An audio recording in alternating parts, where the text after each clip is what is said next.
Pois é, hoje é dia 25 de setembro. Já são meia-noite e 10, eu estou gravando isso aqui agora e eu acredito que passamos, né, pelo fim do mundo e também não vimos nenhum arrebatamento. Eu deixei para gravar esse vídeo agora porque é até engraçado, né, você querer fazer uma defesa de uma coisa que não tem nem como você querer atacar, porque chega a ser engraçado. Você querer atacar uma, uma aberração dessa, né? As pessoas ficarem colocando data na vinda de Jesus. É impressionante. Então, na verdade, eu estou gravando esse vídeo, né? Impulsionado também por isso, mas não para querer ficar atacando esses caras ou para querer desfazer do que eles falam, porque ah, o próprio tempo já desfaz isso, né? O próprio tempo já desfaz isso. E o legal é que eles não colocaram isso para o ano que vem, colocaram para perto, né? 23 de setembro, então ficou mais fácil. Um outro lá adiou para o dia 24 de setembro, também não deu certo, como tantos outros já fizeram, né? Mas eu coloquei aqui uns versículos, e eu gosto de escrever versículos assim no papel, porque é bom, porque treina a mente, né?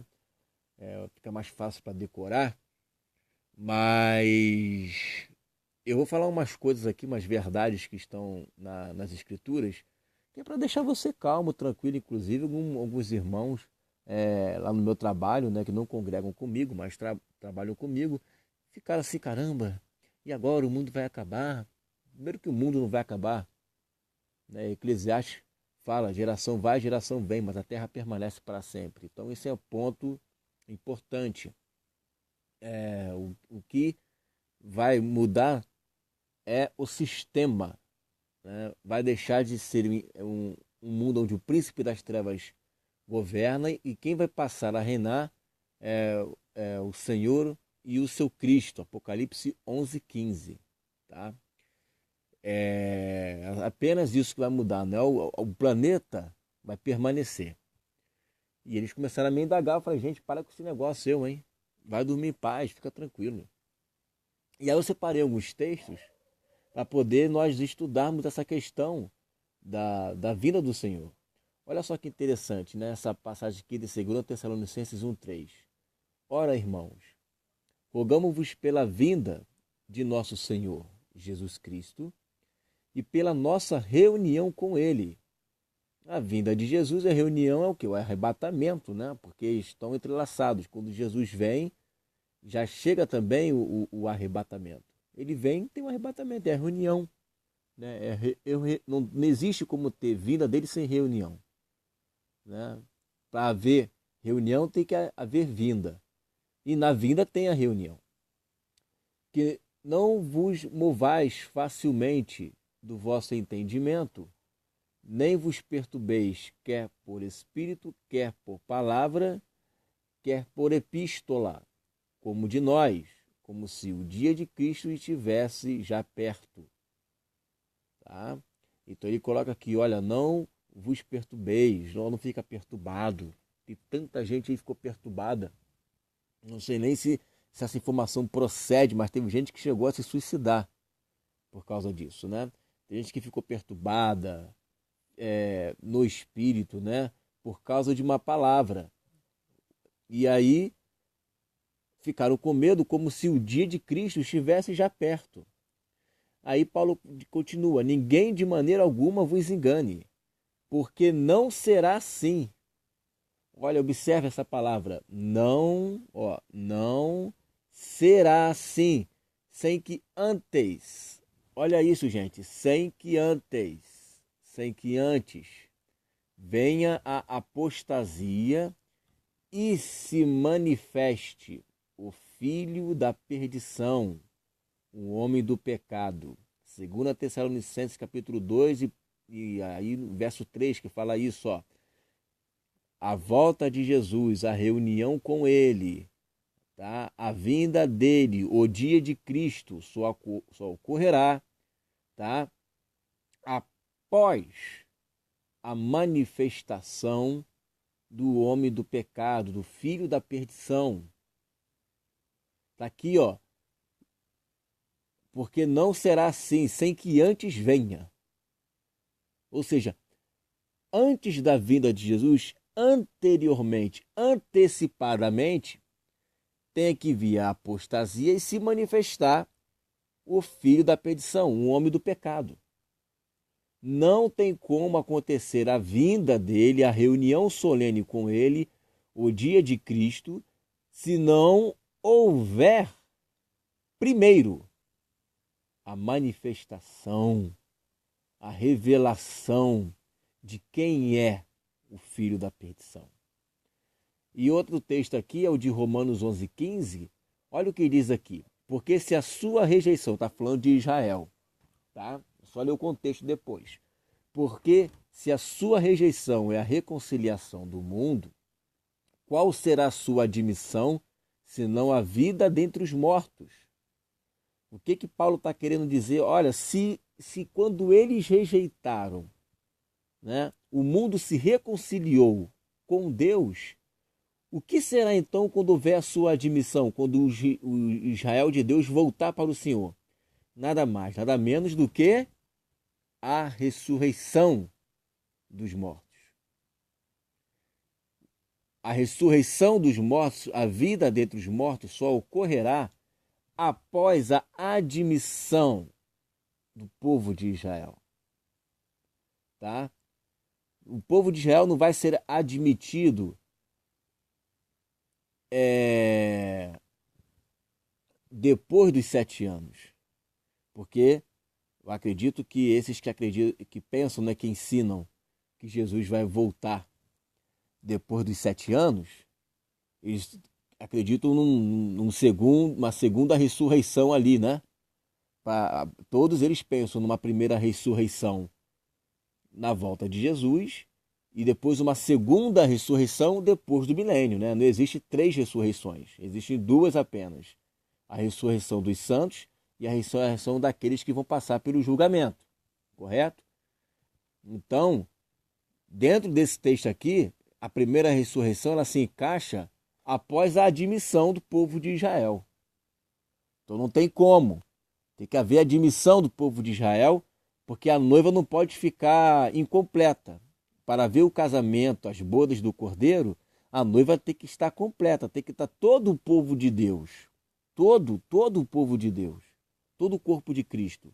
Seja os que não são israelitas, né? E seja os que são israelitas. Perfeito? Aí mais um texto aqui, para a gente terminar, que está lá em 1 Tessalonicenses 5, a partir do verso 1. Mas, irmãos, acerca dos tempos e das estações, não necessitais de que se vos escreva. Ou seja, eu não sei o dia, eu não sei a hora da volta de Jesus, mas pela palavra de Deus eu sei discernir os tempos e as estações. Não foi isso que Jesus falou lá em Mateus no capítulo 16, que ele chamou os saduceus de hipócritas? Porque os saduceus estavam pedindo sinais para ele, e ele falou, olha, vocês conseguem discernir o tempo, quando está vermelho, quando vai chover, o céu, e vocês não sabem discernir o dia da minha vinda, os sinais da minha vinda? Hipócritas. Então, os tempos e as estações nós sabemos discernir. Agora, o dia e a hora ninguém sabe. Tá? Porque vós mesmos sabeis muito bem que o dia do Senhor virá como ladrão da noite. Aí o pessoal fala, mas ele vai vir como ladrão da noite. Tá? Vigia aí, varão, porque ele vai vir como ladrão. Não é isso. Ele vai vir como ladrão para aqueles que não estão vigiando. Para os que vigiam, ele não vai vir como ladrão, ele vai vir como um noivo. Vá ler lá em Mateus capítulo 25, a parábola das 10 virgens. As que estavam adormecidas, estavam despreparadas, né? Quando elas ouviram a voz do noivo, elas ficaram perturbadas, porque pegou elas de surpresa. Agora, as que estavam preparadas, as prudentes, não foram pegas de surpresa. E nesse texto vai dizer exatamente isso, ó.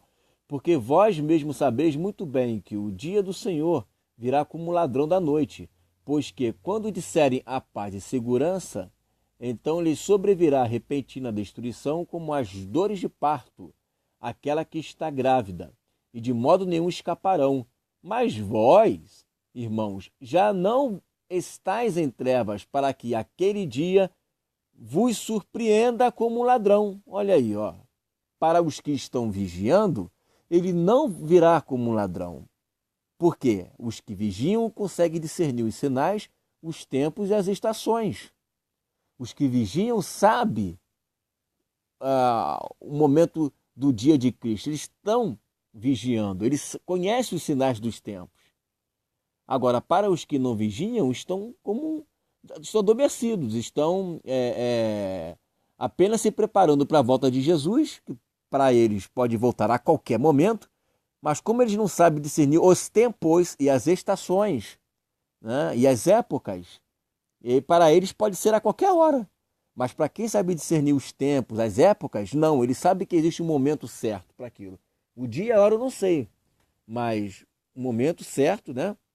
Ao versículo 9. Porque Deus não nos destinou para a ira, mas para a aquisição da salvação por nosso Senhor Jesus Cristo. Ou seja, Deus não nos destinou para a ira. A ira aqui é o julgamento de Deus das nações. Deus não nos destinou para a ira, mas o fato de Deus não me ter destinado para a ira não significa que eu vou ser arrebatado, tirado do mundo. Significa que essa ira não vai vir sobre mim. Agora, perseguição, aflições, tribulações, isso faz parte da vida cristã. Agora, ira de Deus, aqueles flagelos, né, que você vai ler em Apocalipse, aquilo dali é o julgamento para aqueles que não se arrependeram, que não é o nosso caso. O nosso caso é Apocalipse 3,10. Como guardaste a palavra da minha paciência, também eu te guardarei da hora da tentação que há de vir sobre todo o mundo, para tentar os que habitam na terra. Então, como nós guardamos a palavra do Senhor, protegemos a palavra do Senhor no nosso coração, o Senhor também nos guardará e nos protegerá dessa ira. Você se lembra do povo de Israel no Egito? Deus estava descendo a ira ali sobre os egípcios, mas o povo de Israel estava lá no meio e estava sendo guardado. Essa é a comparação que um dos pais da igreja, Irineu de Leão, ele faz com relação às pragas, né? Que as pragas que Deus lançou sobre o povo egípcio, mesmo caindo do lado do povo de Israel, o povo de Israel estava sendo guardado da ira daquele momento. É a comparação que ele faz, né? Sobre os dias apocalípticos. Da mesma forma que o povo de Israel foi guardado dessa ira, o povo de Deus também será guardado. Ser guardado não significa ser arrebatado, significa ser protegido. Ok? Então fica tranquilo, tá? Porque o povo de Deus, ele é selado. Uma vez selado, é por isso que está lá escrito, né? Não danifiqueis a terra até que eu tenha selado os seus servos. A danificação da terra vai acontecer após o selo. Fica tranquilo, tá, amados? Não seja enganado e se debruce sobre a palavra para que você não perca os tempos e as estações. Fique na paz.